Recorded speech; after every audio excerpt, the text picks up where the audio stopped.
China enfrenta una crisis multidimensional agravada, entre otros factores, por la pandemia de COVID-19, algo que tiene en alerta al gobierno liderado por Xi Jinping, que mantiene una estricta política de cero tolerancia con el virus. Esto ha generado el temor e incertidumbre en toda la población, además del impacto económico por los confinamientos obligatorios que ha dejado a trabajadores en cuarentenas durante meses en varias ciudades. A esto se suma el reciente desplome del sector inmobiliario, que casi provocó la quiebra de uno de los mayores constructores del país. Hablamos de Evergrande. Desde 2013, el gigante asiático ha invertido cerca de 840.000 millones de dólares en la construcción de calles, puertos, también represas y plantas de energía en diversas partes del mundo. Pero son cada vez más países que piden una prórroga crediticia porque no pueden pagar estas deudas. Como si fuera poco, la crisis climática también se suma a estos problemas para el gobierno. La ola de calor y la sequía inédita en décadas continúa azotando al centro de esta nación, mientras que en el oeste son las inundaciones las que causan estragos y dejan hasta el momento 23 personas fallecidas. Saludamos en este momento a Angélica Guerra Barón. Ella es doctora en ciencia política con énfasis en relaciones internacionales, profesora de tiempo completo de la Universidad Científica del Sur. Gracias, Angélica, por estar con nosotros en Directo América de France 24 esta mañana. Gracias por invitarme. Vamos a hablar entonces de 2 años después del inicio de la pandemia. La política cero de COVID-19 por parte del gobierno de Xi Jinping se mantiene en ese país porque las autoridades, digamos, se resisten a relajar estas medidas y digamos, no quieren convivir con el virus como lo está haciendo el resto del mundo. ¿Qué tan dañino además puede ser esta política, si lo es, para la población y para la economía de ese país? Bueno, Raúl, realmente tiene mucha lógica desde una perspectiva doméstica que las autoridades chinas decidan ser tan estrictas con el manejo de este tipo de medidas para la salubridad pública. Si nosotros recordamos dónde empezó, dónde se dio el brote, que luego devino en una pandemia, luego de la declaración de la OMS, tiene demasiada razón que utilicen este tipo de herramientas si se quiere demasiado controladoras para la población.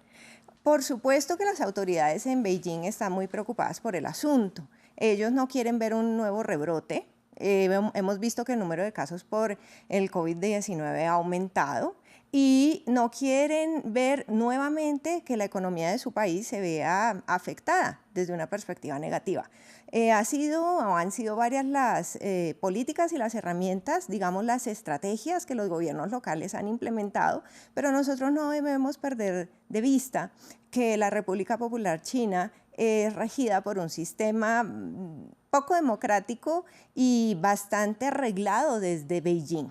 ¿Sí? Entonces, estas dinámicas desde el centro, por supuesto que van a afectar toda la toma de decisiones que se dé al interior del país.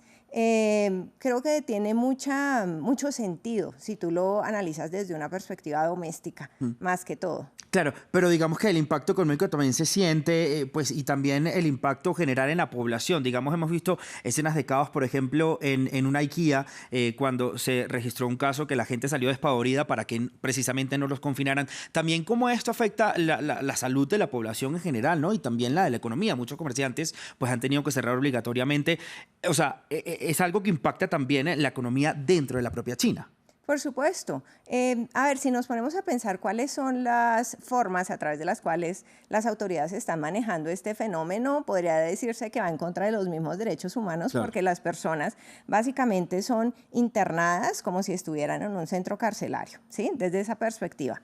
Ahora, económicamente, por supuesto que hay un impacto, y un poco enlazándolo con el tema central que tú estabas mencionando hace un rato, el impacto se siente demasiado cuando estamos mirando a las personas, a la población en general, y esto se aprecia demasiado bien en el sector inmobiliario. Bien, si nosotros hacemos ese enlace, si traemos esa variable o esa ficha, podemos comprender que el sector inmobiliario no solamente es importante para la economía china, el sector inmobiliario representa, más los otros sectores asociados, el 30% del Producto Interno Bruto. O sea, no es cualquier cosa, no es un sector de menor importancia.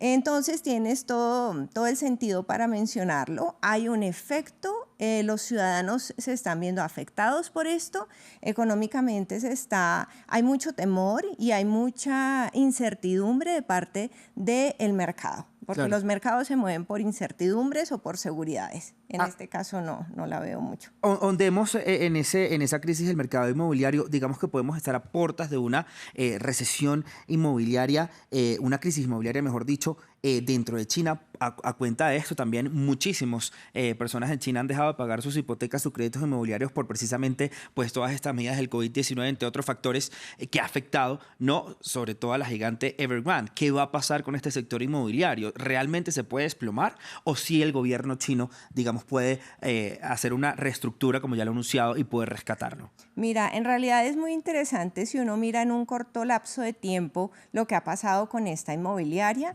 Ya veníamos viendo una declinación en términos de la inversión pública en el sector inmobiliario chino. Básicamente desde enero del año 2020 nosotros podemos apreciar cómo se da la caída. Es una caída que no tiene ninguna interpretación distinta a eso.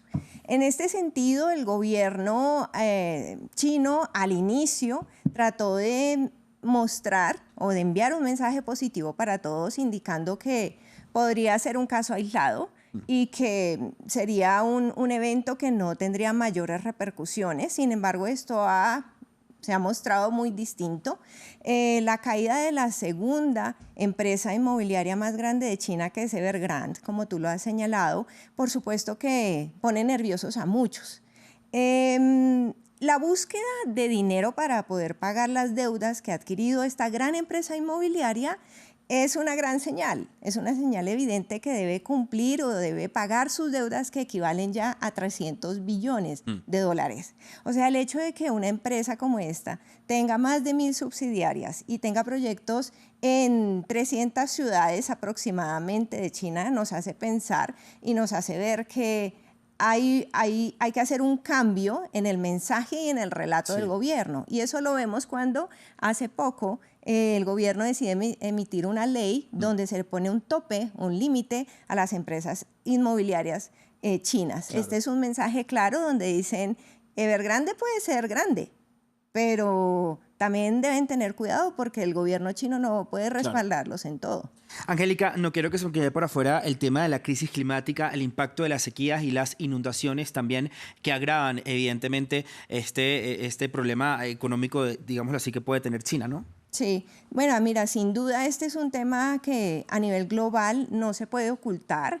No podemos decir que haya un país más o menos responsable. Me explico un poco. A la final hay una cierta carga en frente de todos para poder lidiar con el cambio climático y los fenómenos de variabilidad climática también. Obviamente que China, si nosotros nos ponemos a ver la producción de gases de efecto invernadero, tiene un efecto negativo a nivel climático y tiene mucha razón. Lógico, parece muy lógico que en China se estén dando estos eventos que afectan, por supuesto, la salubridad de todas las personas y más en un país donde es bien sabido, Raúl, que los estándares de protección al medio ambiente no se cumplen como debería ser. Entonces, nada, vienen más retos complejos porque la capacidad de producción de China, si bien ha disminuido a partir del COVID y todos los efectos de los que estamos hablando, pues se va a ver también reflejado este elemento negativamente en la parte medioambiental.